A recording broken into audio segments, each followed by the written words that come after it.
Les trois premiers. Donc probablement Jim, Zach et Tom. Allez les gars, c'est bien. Allez, c'est bien. Allez les gars. Allez Mathieu. Allez Thibaut. Suivez la tête de course. J'ai déjà fait sur l'UTMB en 2017. La grande bagarre entre François, Jim et Kylian. Je me suis dit que ça pouvait être sympa de refaire ça, parce que j'en avais envie d'abord. Et puis pour vous montrer aussi à quoi ça ressemble, parce que vous avez sûrement vu des images du départ et de l'arrivée. Vous avez sûrement suivi le live aussi, mais ouais, je pensais que ça pouvait être intéressant de montrer un endroit connu, hein, Lac Combal, Notre-Dame de la Gorge, Rancol-Ferret, dans une vidéo un peu différente où je ne suis pas acteur, mais disons spectateur de ce qui se passe à l'avant avec les champions. C'est parti.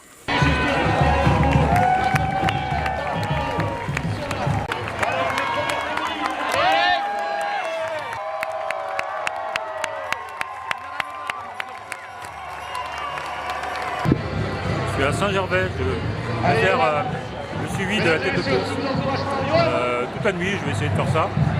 Vous montrer, bon là il y a beaucoup de monde, j'ai filmé rapidement mais je viens de passer. Il y aura des images plus sympas plus tard dans la nuit et je vais essayer d'aller dans des coins un peu, je vais essayer d'aller du côté de la Combal, Rancol-Ferret pour les voir passer vraiment dans l'ambiance de la course. Je t'appelle quand on part. Sur l'UTMB, depuis 2 ans, c'est la deuxième année, Oka organise une sorte de tunnel de lumière. C'est juste avant Notre-Dame de la Gorge, où il y a une super ambiance, et voilà, c'est crescendo, je sais pas. Dernier moment où on fait un peu la fête avant d'attaquer le col du Bonhomme. C'est un petit peu décrié aussi, hein, parce que bon, c'est une rivière naturelle au-dessus, et toutes ces lumières, a priori, je suis pas sûr que ce soit... En gros, je suis pas sûr qu'il y ait un plébiscite pour les coureurs aiment bien, La fameuse Notre-Dame de la Gorge, qui est juste après le tunnel de lumière. Je suis super déçu parce qu'il n'y a personne à la montée habituelle, juste après la Notre-Dame en fait, le début de la montée du Bonhomme. Et, je sais pas, tout le monde est en fait... le spot a été décalé au niveau du tunnel de lumière que je vous ai montré tout à l'heure. Je suis déçu.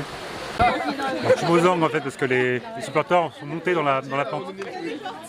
Petite variante par rapport aux autres années. Bon, il devrait pas tarder. Hein. C'est calme mais dans 3, 2, 1, c'est parti.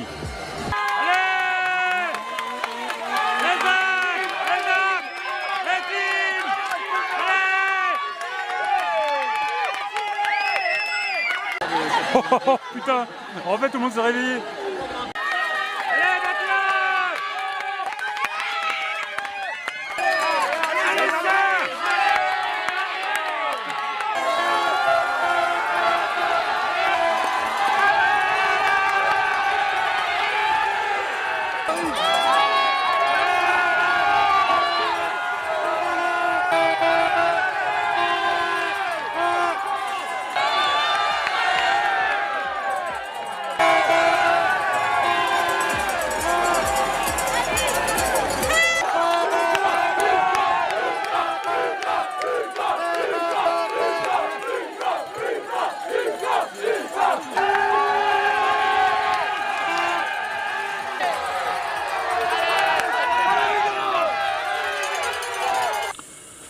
Vous avez vu, c'était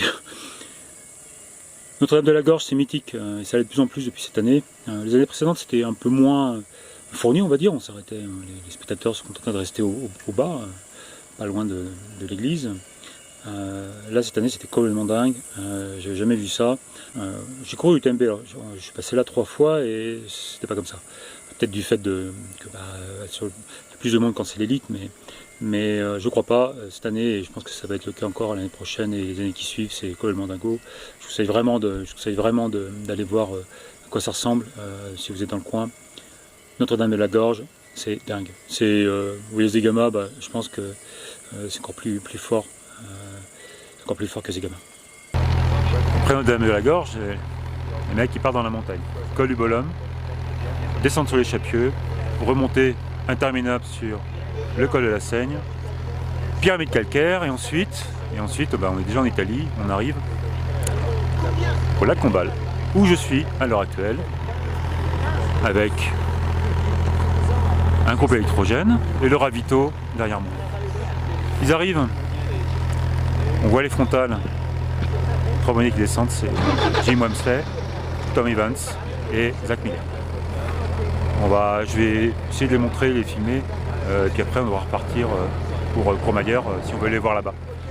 Derrière, plus loin derrière, presque 10 minutes, il y a de mémoire Joyeux Bouillon, Blanchard, peut-être Engdahl et je ne sais plus qui. Bon, ils vont arriver. Hein. Allez, bravo Jim, avec son caméraman derrière. Suivi de Zach Miller. Pendant ce temps-là, Jim repart, il s'est pas arrêté. Ouais, il a pris de l'eau, c'est tout. Voilà, et Tom. Troisième Tom. Voilà, Zach qui repart. Allez, Zach!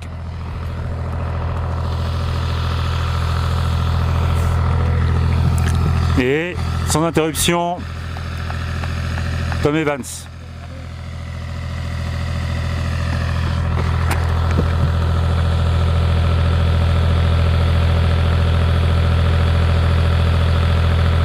Voilà, Ravito Express des trois leaders. On va filer direct, on va pas attendre que les autres arrivent parce que si on veut les voir à Courmayeur, faut pas traîner là parce qu'eux ils mettent 1h20 pour redescendre sur Courmayeur. Bon, ça enchaîne vite. Hein. Je suis à Courmayeur, on attend les premiers. Apparemment ça s'étire un peu sur l'avant-course. Bon, vous avez vu c'est pas en temps réel là, non. Bah, vous connaissez le résultat. Hein. Vous savez même qui a gagné, moi je sais pas encore. Mais normalement on devrait avoir arrivé Jim, Tom Evans, Zach Miller, ou dans l'autre sens. Vous pouvez voir à quoi ça ressemble, hein. Il y a tous les journalistes qui sont là. Ça c'est les journalistes. Ça c'est les journalistes. C'est très organisé, on n'a pas le droit d'être là-bas, c'est interdit. Alors qu'il y a plein de places de libre, mais ça a beaucoup évolué la couverture média sur l'UTMB depuis quelques années. C'est très contrôlé, c'est une épreuve internationale et ils sont obligés de surveiller un peu ce qui se passe. Mais pour reporter l'information, la remontée, c'est pas toujours facile. Tout à l'heure, on a la campagne, j'avais pas le droit d'aller dans le ravito, alors qu'il n'y avait personne qui ont été là pour filmer. Et on n'a pas eu le droit. Bon, en attendant Jim, il y a Fred Bousseau, bien connu acteur du trail français, qui pose des questions à Jessica, la femme de Jim. Alors, comment ça va, le ménage, qui c'est qui fait les courses chez vous? Non, il ne demande pas ça, il demande comment va Jim, quelle est sa stratégie, évidemment. Bon, je dis ça, mais vous l'avez vu aussi. Normalement, si vous avez suivi le live, vous avez vu tout ça. Alors, progressivement, le staff s'installe. Là, je sais pas, ici, il y a un staff qui s'installe. Au fur et à mesure que les coureurs sont prévus d'arriver, évidemment. Il doit y avoir des réglementations là-dessus aussi dans l'orga. Ouais, ça arrive là. Alors c'est Jim ou Zach, moi je ne sais pas encore. Et c'est Jim.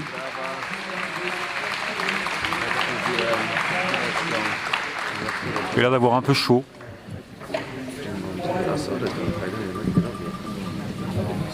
Il y a un mec qui cache Jim pour... Sinon c'est attentat à la pudeur. Ah non, je peux le voir. Il est affûté quand même. Hein. Non, je peux m'empêcher de rigoler. Bon, il prend son temps, il fait comme tous les coureurs, il change de fringue.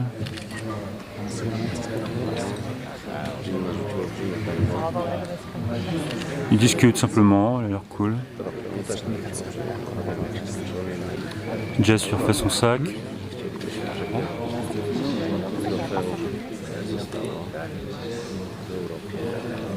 Jim boit une boisson marron, du coca sans doute.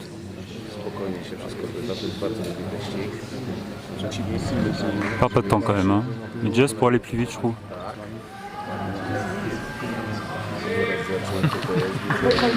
Ouais, et je crois que Zach Miller arrive. Voilà, Zach arrive. Jim le regarde.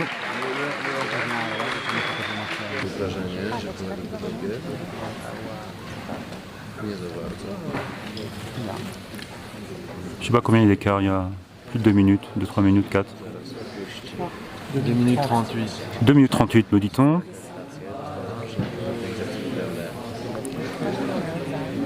Jim est très grand, il va faire 1m90, je sais plus quoi dire, hein, je meuble. Zach, c'est pas sa femme, c'est un mec qui s'occupe de son ravito.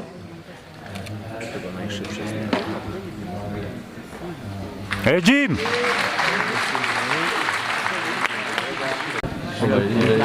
Ouais, Zach est parti moins d'une minute après.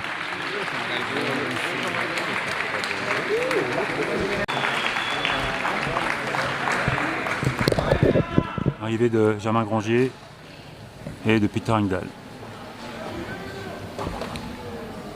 Tom n'est pas là. Et ça veut dire aussi, comme mon collègue me dit à côté, que Tom Evans s'est fait dépasser par ces deux gars-là. Donc Tom Evans, c'est pas bien. Bon, vous voyez hein, comment ça se passe, comment ça s'est passé, parce que vous avez le résultat évidemment. Arthur Joyeux-Bouillon.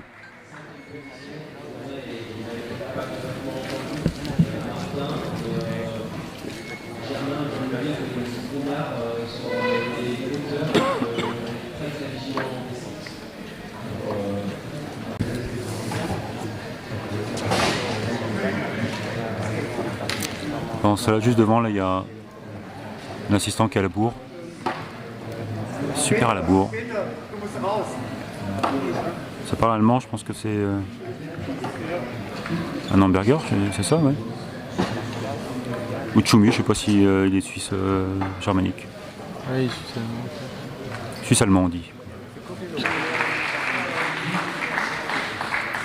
Mathieu Blanchard. Alors, Mathieu Blanchard, on n'a pas vu passer Tom Evans.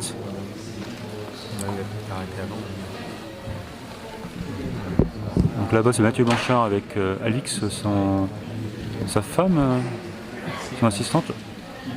J'ai pas le micro assez puissant pour entendre ce qu'elle dit. Je pense qu'elle essaie de le motiver. Parce qu'il a pris un peu de...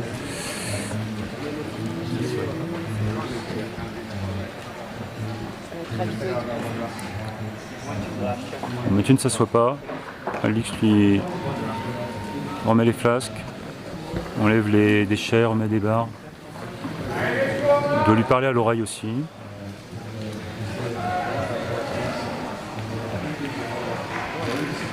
J'aurais bien aimé filmer de plus près, mais c'est pas autorisé.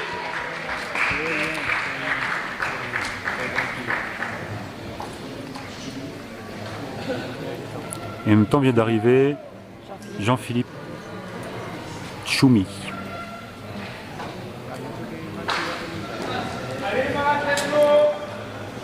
Donc Matt s'est bien fait rattraper quand même là. Voilà, c'était Courmayeur, base de vie de Courmayeur.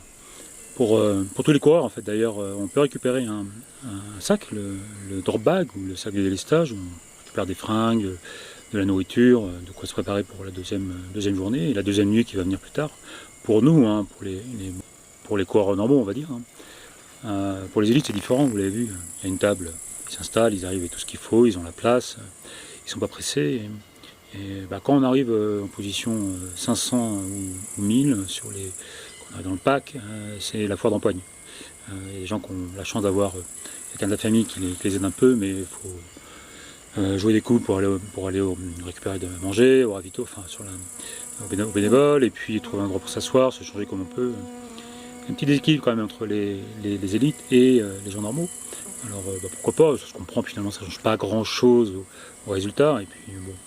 Nous, on n'a pas d'objectif particulier sauf finir. Mais quand même, moi je trouve que ça manque un petit peu d'équité, on va dire. Et je suis partisan de ce qu'il n'y ait pas d'assistance sur les ultras, sur les courses. Pour que tout le monde soit logé à la même enseigne. Et puis finalement, ce sera une compétition comme une autre. Hein. Il y a les bénévoles, on se nourrit et on se change avec le sac de délestage, et puis c'est parti. Je ne sais pas comment c'est arrivé, je ne connais pas bien l'histoire de ça sur les courses, mais voilà, les élites ont une aide, qui est même d'ailleurs entre eux, qui n'est pas forcément égale, parce que c'est du budget, il faut une équipe, voire plusieurs équipes en fonction des ravitaux, et voilà, ça se professionnalise, pourquoi pas. Je pense que s'il n'y avait pas d'assistance, ce ne serait pas plus mal, et ça ne changerait pas grand-chose au résultat. D'ailleurs, il y a des ravitaux où il n'y a pas d'aide. Là, juste après, ils montent, ils font 800 D+, 900 D+, pour monter à Berton, puis Bonatti. Il n'y a pas d'assistance là-bas, il n'y avait pas au lac Combat non plus. Nous, on ne va pas monter là-haut, à Berton et Bonatti pour le suivi, on n'aura pas le temps. Direction Arnouva, on ne s'arrête pas non plus, on attaque le Grand Col Ferret pour essayer d'arriver au sommet avant Jim. Voilà, bon, quand même.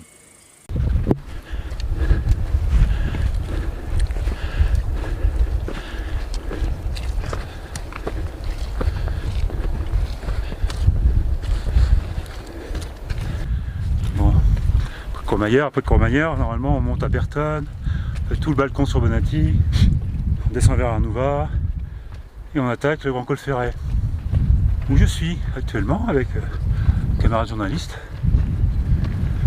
J'essaie de monter un peu vite pour choper les leaders au sommet. Je crois qu'on voit Jim là. Jim, parce que derrière la nouvelle il est en tête. Enfin avec Zach. Je crois. En Col Ferret. Il y a des gens qui sont là, attends.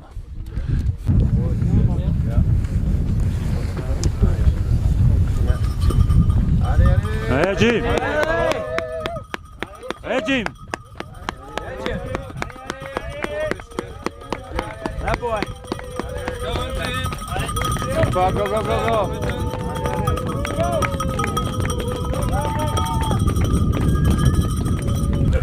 Bon, j'ai loupé Zach. Il se protégeait du froid là, derrière la cabane, et du vent. Il est passé. Allez, super. Allez Germain. Allez Germain.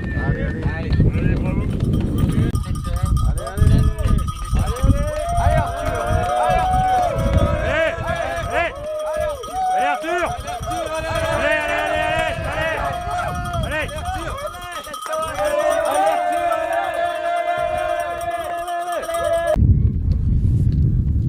Allez, bien. Allez Peter. Allez Peter. Super.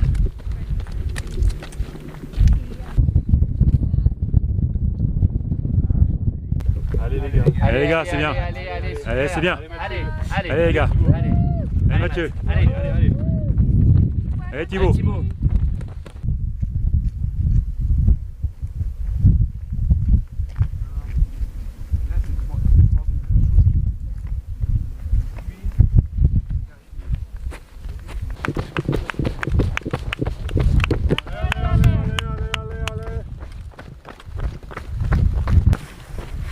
Bon bah le soleil se lève, doucement ça va se lever.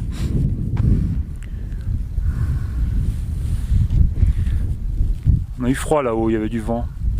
On descend sur la Peule, qui n'est pas un ravito sur l'UTMB. C'est un point d'eau. Donc nous on descend sur la Peule, on récupère notre minibus. Puis on va aller direction, le temps de descendre complètement. Direction Trillon directement, on passe pas par Champais. Pour faire la suite de ce petit suivi de tête de course. Ah Ludo, bravo. Allez Ludo. Ludo Pomeray. Oh là là, il est incroyable ce mec quand même. Hein. Il a quasiment 60 ans et il continue à courir avec l'élite. Non, Ludo Pomeray, mais il est dingue ce mec.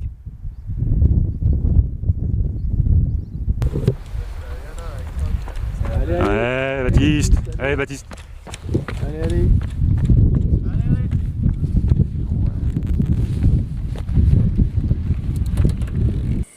Voilà, on est redescendu assez vite direction la Peule du Grand Col Ferret. On ne peut pas attendre trop longtemps, on ne peut pas attendre trop longtemps les autres coureurs parce que les écarts se forment et en tête de course ça va vite et si on veut les voir passer, il faut y aller aussi. C'est dommage parce que j'aurais bien aimé voir passer. C'est dommage parce que j'aurais bien aimé voir Courtenay et puis les autres femmes.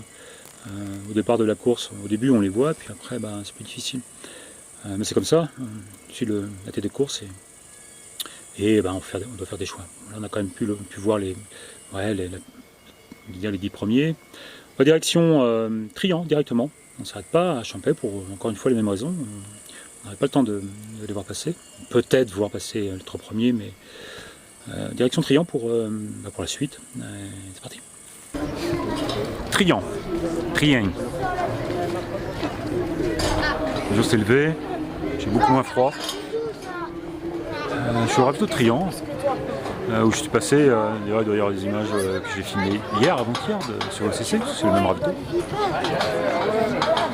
Le ravito est là. Loin derrière, on voit le col de Balme. On utilise, qu'on pratique, dont on profite les distances sur l'OCC et la MCC. Mais sur l'UTMB, on monte là-haut derrière, direction Catogne, avant de redescendre sur Valorcine. On attend Jim et Zach qui se tirent la bourre là-haut, au col de la Forte là, ils arrivent dans 10 minutes. Là.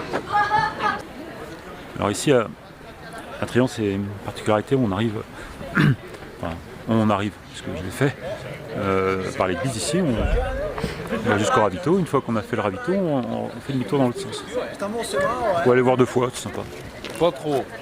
C'est assez calme ici, c'est pas trop de monde. Fantastique. Bravo Jim! Allez Jim! Go Jim, go go go! Go go go Jim!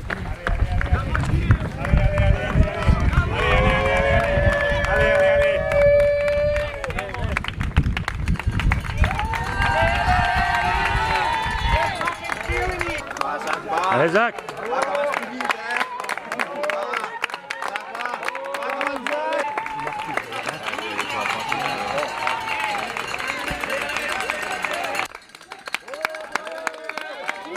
Allez Jim!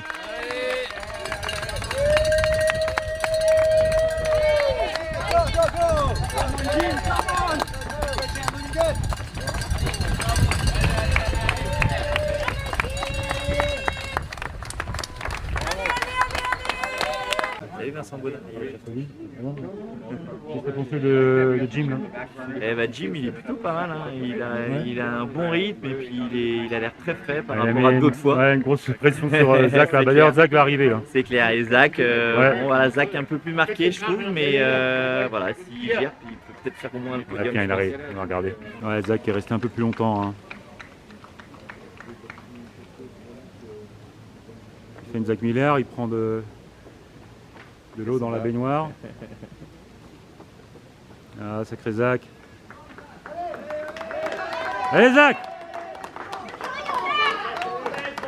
Allez!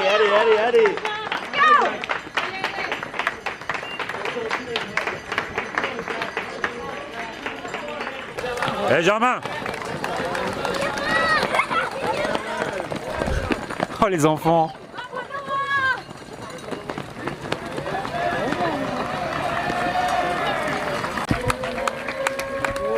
Allez Germain, allez!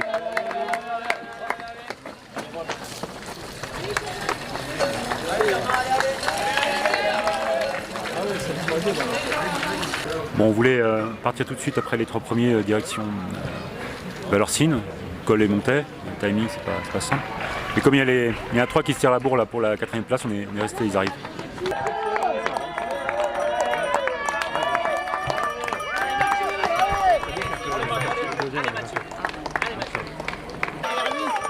Allez Ludo!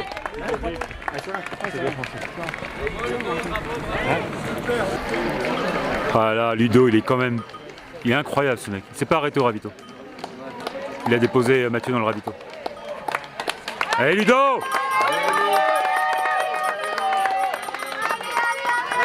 Allez, c'est bien!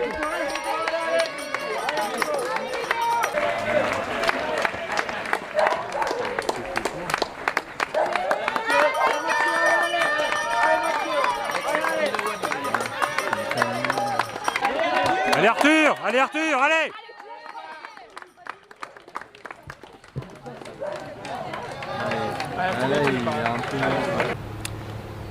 Dernières images de la course pour cette année. Je suis au col des Montets et Jim, Jim arrive.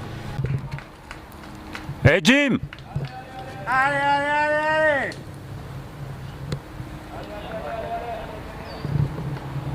allez! Hey Jim! Tu vas gagner Jim! Allez Jim, c'est ton année, c'est pour toi. Allez, Beaufortin avec toi. Allez Jim. Hey Jim, tu vas gagner l'UTMB!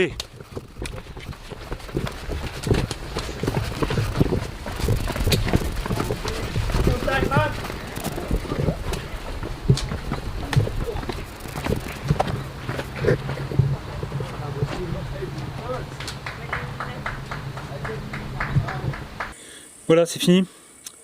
Vous connaissez la suite, hein, la fin de l'histoire. C'est Jim qui gagne, avec Zach qui arrive derrière. Superbe Zach. J'aurais aimé aussi qu'il gagne aussi, mais bon voilà, c'était mes deux favoris, disons mes deux préférés, mes deux chouchous. Je suis très content que les deux gagnent. Je suis très content que Germain arrive troisième. Très bon coureur, très fort coureur. Le coureur peut-être qu'on attend en France pour prendre la suite du grand François et de Xavier. On verra ce que ça va donner les années prochaines. Et voilà, vous avez vu ce que ça donne à l'intérieur. J'espère que ça vous a plu. N'hésitez pas à vous abonner si vous ne connaissez pas ce que je fais. Parce que sans doute que vous êtes arrivé ici par les suggestions YouTube. J'ai aussi couru l'OCC, je l'ai dit tout à l'heure. Il y a une vidéo de l'OCC cette année, en face caméra, avec des commentaires sur la course. N'hésitez pas à mettre un commentaire, abonnez-vous, tout ce qu'il faut faire pour faire plaisir, activer la cloche. Et puis, je donne rendez-vous assez vite dans les Vosges, puisque je vais courir l'Infernal Trail des Vosges, samedi, là, dans 4 jours, le 70, en espérant que j'ai pas fait de conneries. Voilà, comme je l'ai dit, en débris de mon ECC, faut pas faire ça, c'est pas forcément une bonne idée. Mais bon, c'était calé, j'ai prévu de le faire. Et donc je serai dans les Vosges, à Remiremont, samedi qui vient, et pour une vidéo dans le foulée. Ciao.